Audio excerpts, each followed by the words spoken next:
안녕하세요. 반갑습니다.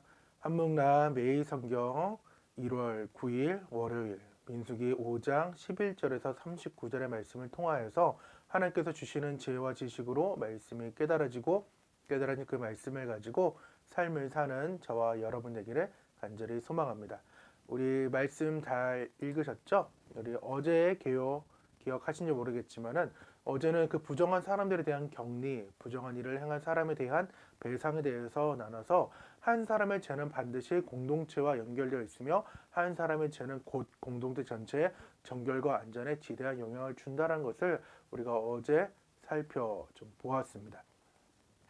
오늘은 의심의 소재 또 의심의 소재를 드리는 그 절차 준비하고 맹세하고 실행하고 29절에 31절은 그 부분이 요약이 되어 있습니다. 오늘 본문을 읽어보셨다면 참으로 좀 불편하실 것인데 남자보다 더욱더 여성분이 불편한 오늘의 본문이지만 왜 이러한 상황들이 일어났는지 이것을 왜 성경에 기록했는지를 조금 더 우리가 살펴볼 필요가 있습니다. 그래서 오늘의 그 개요를 다시금 문학적으로 A, B, C, B, 그 다음에 A-로 이렇게 될 수가 있습니다. 진상에 대한 제의, 아내의 간통이 의심될 때 남자 입장인 거예요. 그리고 판별의 제의를 위한 준비 절차, 불명확함을 풀기 위한 서약. 이게 조금 더 이해가 안 되는 부분이기도 하죠. 판별 제의에 의해 집행되고 진상을 규명. 그래서 아내의 유죄와 결백을 판결하는 것이 오늘의 본문의 내용입니다. 그래서 요약된 부분을 한 번 더 함께 읽어보도록 하겠습니다. 이는 의심의 법인이 아내가 그의 남편을 두고 탈선하여 더럽힌 때나 또는 그 남편이 의심이 생겨서 자기의 아내를 의심할 때에 여인을 여호와 앞에 두고 제사장이 이 법대로 행할 것이니라. 남편은 무죄할 것이요 여인은 죄가 있으면 당하리라. 예수님 시대에도 가늠한 여인 그 사건을 보더라도 남자는 사라졌고 여인만 남아있는 그 시대. 근데 그 이전에 한참 전의 상황에 보면은 여성의 인권은 죄송하지만 말할 수 없는 그 처참함의 현장에 있는 거죠.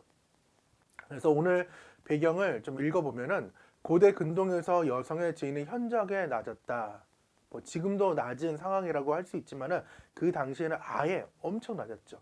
고대 근동의 법조들은 여인이 의심을 당하는 순간 신성한 강물에 뛰어들어 자신의 무죄를 입증해야 하는 규례들이 다양하게 나오는데 이를 물에 의한 시죄라고 부른다.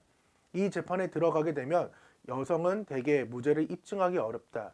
몸에 물을 묶어서 강에 던져놓고는 무죄라면 살아서 나올 것이라고 하는 식의 그러한 일이기 때문이에요. 그런 점에서 본문은 오히려 여성들이 부적절한 죄책과 비난에서 벗어날 수 있는 길을 안내한다는 점에서 당시 사람들에게는 진일보한 규정이라고 할 수 있다. 그러니까 그나마 지금 세상 사람들 가난의 그 문화에서 볼 때는 좀 쇼킹한 하나님의 법이었다는 거죠. 다시금 또 이 부분을 읽어보면 민수기는 처음으로 이 오늘의 여성의 규례를 소개하고 있는데 그 내용은 상당히 복잡하고 현대인들이 이해하기 어려운 부분이다. 하지만 21세기 사회의 눈으로 고대 사회 풍습을 재단하는 것은 무리가 따른다. 고대 근동의 맥락에서 성경의 율법이 당시 사람들에게 어떤 의미를 전달했는지를 우리는 생각해보고 오늘 본문을 대해야 된다는 것입니다. 본문은 한 남편이 자신의 아내가 간통해왔다는 의심이 그러한 경우가 생겼을 때 그것을 하나님께 물어 여인의 죄책을 구별하는 방법을 제시하고 있다는 것입니다. 즉 자신의 마음대로 자신의 아내를 막 죽이는 것이 아니라 그래도 하나님의 법대로 움직여야 된다. 세상의 법이 아닌 하나님의 법으로 움직여야 된다는 것을 오늘 민수기에서 보여주고 있다는 것입니다. 아무리 자신이 죽이고 싶어가지고 그 여인을 얘기한다 하더라도 하나님의 법에서는 그게 아니다 그러면은 이 남편도 순종해야 된다는 것을 말씀하고 있다는 것입니다. 그래서 현대 중동 국가에도 가족 명예를 훼손한 그 여자는 즉시 처결도 죽이는 것도 가능한 지금 현대 사회에서도 우리가 봐도 이 중동의 문화를 이해를 못하는데 그 이전에 뭐 중동의 고대 상황이라고 할 수 있는 그 상황들은 더욱더 이해를 못하는 상황일 수도 있겠죠. 그래서 저주가 되게 할 그 쓴물을 이제 담고 저주문을 낭독하면 여인은 아멘으로 답하고 이제 그 물을 마시는 거죠. 그리고 물을 마신 여인이 부정을 저질렀으면 해를 받고 결박하면 아무런 일이 없을 거다라는 거에 대해서 지금 제사장이 또 그것을 판결하게 되는 것입니다. 자칫 비난과 정죄 대상이 될 뻔한 여인은 의심으로부터 해방되고 이제 당당함을 이제 가질 수가 있는 거죠. 폭력과 남성 중심의 시대에 여성 인권을 보호할 장치로 하나님께서는 이 방법을 택했다는 거예요.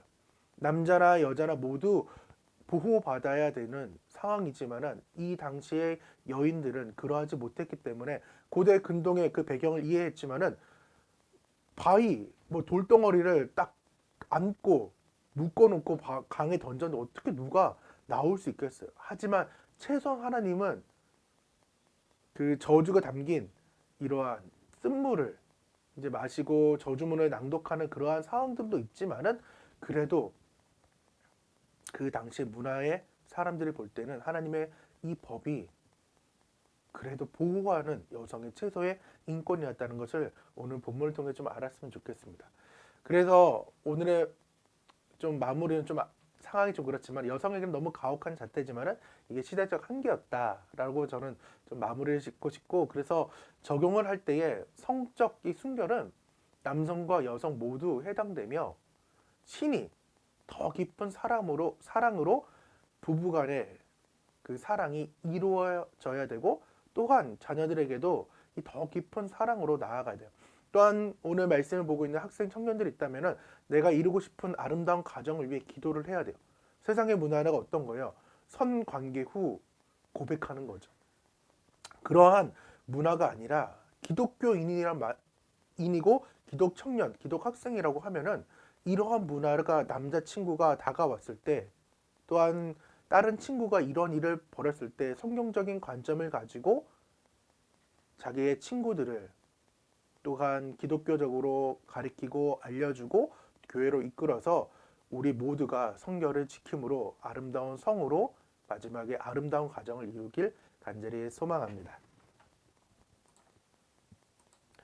오늘은 살짝 불편한 내용일 수 있었지만 그럼에도 불구하고 하나님은 여전히 우리를 사랑하고 계시고, 또한 그것을 어떻게든 보호하려는 하나님의 사랑을 오늘도 마음껏 경험하길 원합니다. 함께 기도하겠습니다. 하나님 감사합니다.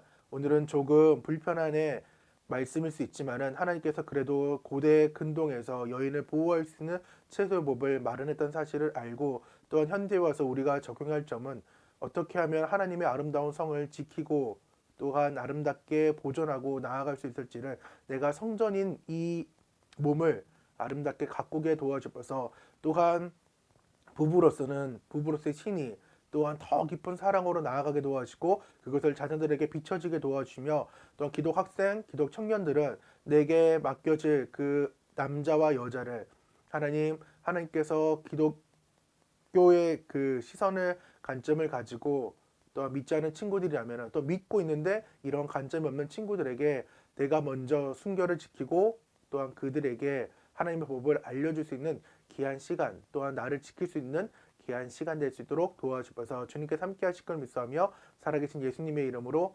기도드립니다. 아멘. 오늘 하루 주팅하시고 다 같이 안녕.